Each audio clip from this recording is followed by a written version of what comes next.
Bonjour à tous, on se retrouve pour un nouvel événement. Aujourd'hui, le The 50 se dispute à Clairefontaine sur les haies. On a affaire à des 4 ans, ils sont 16 au départ. Attention, le numéro 3, San Guido, ne court pas. Course très ouverte, hein. Beaucoup de possibilités, beaucoup de choix possibles dans ce rendez-vous. On devrait avoir de jolis rapports. On va essayer de trouver la solution bien sûr en 6 pour ce The 50 et tous les paris associés, jeux simples, jumelés, trio, etc. Avant de démarrer, un petit mot sur le The Turf Summer Tour. N'oubliez pas de vous inscrire avec le lien sous la vidéo YouTube. Et si vous êtes déjà inscrit, rendez-vous sur les réseaux sociaux de The Turf pour participer à des jeux, gagner des bonus Turf ou des cadeaux. Puis je voulais vous rappeler également que vous pouvez vous abonner à la chaîne YouTube de The Turf. Vous pouvez activer la cloche pour être informé dès que mon prono est posté. Et n'oubliez pas, c'est important, le jeu responsable, les mentions qui sont en bas ici, ayez ça en tête. Un petit mot aussi sur l'émission Dans mes jumelles que vous retrouvez tous les jours sur la chaîne YouTube de The Turf. Vous aurez un lien à la fin de l'émission si vous voulez retrouver cette émission. Je vous propose tous les jours 3 chevaux et une petite folie pour les différentes réunions premium de la journée. Et c'est tous les jours. Vous pouvez aussi retrouver cette émission sur les réseaux sociaux de The Turf.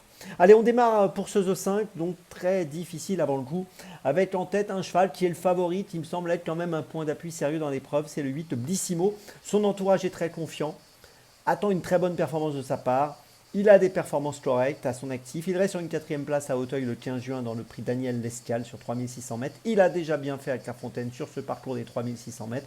Tout ça va plutôt dans le bon sens et donc je lui fais confiance ici pour jouer un premier rôle. En deuxième position, j'ai choisi un petit poids, le 17 Liverpool Park, présenté par Michael Serror, qui a 4 partants dans la course. 4 partants sur 16 candidats, donc c'est pas mal de possibilités pour lui d'être à l'arrivée. Liverpool Park a terminé 4e à Auteuil le 15 juin dans le prix de Royan, c'était correct. 2e à Clairefontaine dans le prix des Forticia, c'était correct également. Avec 62 kg, je trouve qu'il est compétitif pour monter sur le podium. En 3e position, j'ai retenu le 6 Calino Bellevue, 4 courses courues sur les obstacles, 3 fois dans les 3.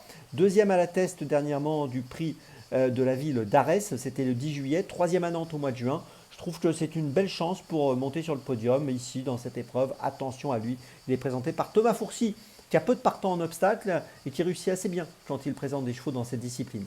En 4e position, j'ai retenu le 12 For Friendship, entraîné par Michael Serror. C'est l'un des 4 Serror. Il reste sur une 3e place à la test dans le prix de la ville d'Arès. Donc, vous l'avez compris, dans le sillage de Calino Bellevue. Sur la foi de cette ligne, c'est une chance régulière. On l'a vu finir 4e également à Clairefontaine le 1er juillet. Du prix des Forticias, dont je vous parlais, des Forsythia, pardon, dont je vous parlais tout à l'heure. Et voilà, je pense que c'est une chance régulière sur la ligne aussi donc de Liverpool Park. En 5e position, j'ai retenu le numéro 5, Garibaldi, c'est un premier handicap pour lui. Et il a fini 3e à Clairefontaine le 17 juillet du prix Rigoureux sur 3600 mètres, donc sur ce parcours. On peut noter que c'est un cheval qui a été absent quand même entre février et juin. Il est revenu en course après 2 courses de steeps en 2024. Il est revenu en steep où il a chuté dans une listode à Auteuil. Et puis là, pour son retour en haie, il a plutôt bien couru l'autre jour à Clairefontaine. Donc je pense que c'est une chance régulière, même s'il est peut-être pris un petit peu haut au niveau du poids. Et puis en 6e position, j'ai retenu le 11 Bellisma. C'est un peu un point d'interrogation. C'est une concurrente présentée par Arnaud Chaillet, qui a couru 4 fois, 3 fois dans les 3 en obstacle. Elle reste sur une 3e place à Saint-Malo. Elle a fini 3e à Auteuil au mois de juin, 2e à la Teste. Voilà, je vais m'en méfier. Pour une 3, 4, 5e place, je préfère la garder sur notre ticket. Je vous résume mon choix donc pour ce The 5 cordes très ouvert. En tête, le 8 qui nous servira de point d'appui, Blissimo. Et puis derrière, les numéros 17 et 6. Et puis derrière, les numéros 12, 5 et 11. Départ de la course, attention les amis, aujourd'hui 18h, 18h car nous sommes lundi. On se retrouve maintenant demain pour Deauville.